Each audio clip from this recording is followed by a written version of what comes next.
गुरु शिष्य पर हिंदी कहानी। एक बार एक शिष्य ने विनम्रतापूर्वक अपने गुरुजी से पूछा, गुरुजी, कुछ लोग कहते हैं कि जीवन एक संघर्ष है, कुछ अन्य कहते हैं कि जीवन एक खेल है और कुछ जीवन को एक उत्सव की संज्ञा देते हैं। इनमें कौन सही है? गुरुजी ने तत्काल बड़े ही धैर्यपूर्वक उत्तर दिया, पुत्र, जिन्हें गुरु नहीं मिला उनके लिए जीवन एक संघर्ष है, जिन्हें गुरु मिल गया उनका जीवन एक खेल है, और जो लोग गुरु द्वारा बताए गए मार्ग पर चलने लगते हैं मात्र वे ही जीवन को एक उत्सव का नाम देने का साहस जुटा पाते हैं। ये उत्तर सुनने के बाद भी शिष्य पूरी तरह से संतुष्ट न था। गुरुजी को इसका आभास हो गया। वे कहने लगे, लो, तुम्हें इसी संदर्भ में कहानी सुनाता हूँ। ध्यान से सुनोगे तो स्वयं ही अपने प्रश्न का उत्तर पा सकोगे। उन्होंने जो कहानी सुनाई वो इस प्रकार थी। एक बार की बात है कि किसी गुरुकुल में 3 शिष्यों ने अपना अध्ययन संपूर्ण करने पर अपने गुरुजी से ये बताने के लिए विनती की कि उन्हें गुरु दक्षिणा में उनसे क्या चाहिए। गुरुजी पहले तो मंद मंद मुस्कुराए और फिर बड़े स्नेहपूर्वक कहने लगे, मुझे तुमसे गुरु दक्षिणा में एक थैला भर के सूखी पत्तियां चाहिए, ला सकोगे?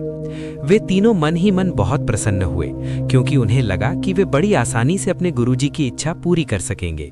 सूखी पत्तियां तो जंगल में सर्वत्र बिखरी ही रहती हैं। वे उत्साहपूर्वक एक ही स्वर में बोले, जी गुरुजी, जैसी आपकी आज्ञा। अब वे तीनों शिष्य चलते चलते एक समीपस्थ जंगल में पहुंच चुके थे, लेकिन ये देखकर कि वहां पर तो सूखी पत्तियां केवल एक मुट्ठी भर ही थीं, उनके आश्चर्य का ठिकाना न रहा। वे सोच में पड़ गए कि आखिर जंगल से कौन सूखी पत्तियां उठाकर ले गया होगा। इतने में ही उन्हें दूर से आता हुआ कोई किसान दिखाई दिया। वे उसके पास पहुंचकर उससे विनम्रतापूर्वक याचना करने लगे कि वो उन्हें केवल एक थैला भर सूखी पत्तियां दे दे। अब उस किसान ने उनसे क्षमा याचना करते हुए उन्हें ये बताया कि वो उनकी मदद नहीं कर सकता, क्योंकि उसने सूखी पत्तियों का ईंधन के रूप में पहले ही उपयोग कर लिया था। अब वे तीनों पास में ही बसे एक गांव की ओर इस आशा से बढ़ने लगे थे कि हो सकता है वहां उस गांव में उनकी कोई सहायता कर सके। वहां पहुंचकर जब उन्होंने एक व्यापारी को देखा तो बड़ी उम्मीद से उससे एक थैला भर सूखी पत्तियां देने के लिए प्रार्थना करने लगे। लेकिन उन्हें फिर से एक बार निराशा ही हाथ आई, क्योंकि उस व्यापारी ने तो पहले ही कुछ पैसे कमाने के लिए सूखी पत्तियों के दोने बनाकर बेच दिए थे। लेकिन उस व्यापारी ने उदारता दिखाते हुए उन्हें एक बूढ़ी माँ का पता बताया जो सूखी पत्तियां एकत्रित किया करती थी। पर भाग्य ने यहाँ पर भी उनका साथ नहीं दिया, क्योंकि वो बूढ़ी माँ तो उन पत्तियों को अलग अलग करके कई प्रकार की औषधियां बनाया करती थी। अब निराश होकर वे तीनों खाली हाथ ही गुरुकुल लौट गए। गुरुजी ने उन्हें देखते ही स्नेहपूर्वक पूछा, पुत्रों, ले आए गुरु दक्षिणा? तीनों ने सर झुका लिया। गुरुजी द्वारा दोबारा पूछे जाने पर उनमें से एक शिष्य कहने लगा, गुरुदेव, हम आपकी इच्छा पूरी नहीं कर पाए। हमने सोचा था कि सूखी पत्तियां तो जंगल में सर्वत्र बिखरी ही रहती होंगी, लेकिन बड़े ही आश्चर्य की बात है कि लोग उनका भी कितनी तरह से उपयोग करते हैं। गुरुजी फिर पहले ही की तरह मुस्कुराते हुए प्रेम पूर्वक बोले, निराश क्यों होते हो?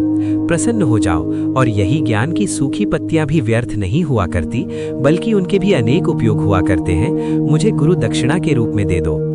तीनों शिष्य गुरुजी को प्रणाम करके खुशी खुशी अपने अपने घर की ओर चले गए।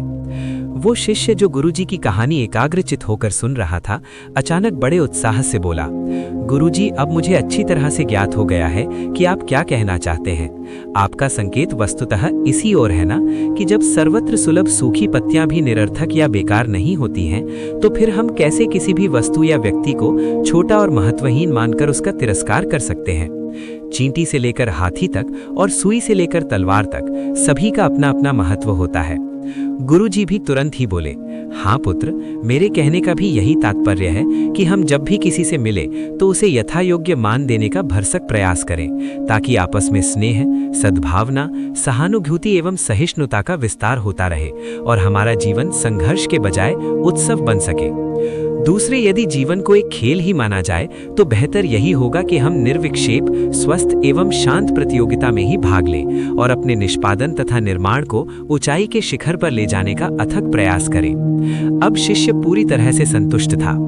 अंततः मैं यही कहना चाहती हूँ कि यदि हम मन, वचन और कर्म इन तीनों ही स्तरों पर इस कहानी का मूल्यांकन करें तो भी ये कहानी खरी ही उतरेगी। सबके प्रति पूर्वाग्रह से मुक्त मन वाला व्यक्ति अपने वचनों से कभी भी किसी को आहत करने का दुस्साहस नहीं करता, और उसकी यही ऊर्जा उसके पुरुषार्थ के मार्ग की समस्त बाधाओं को हर लेती है। वस्तुतः हमारे जीवन का सबसे बड़ा उत्सव पुरुषार्थ ही होता है, ऐसा विद्वानों का मत है।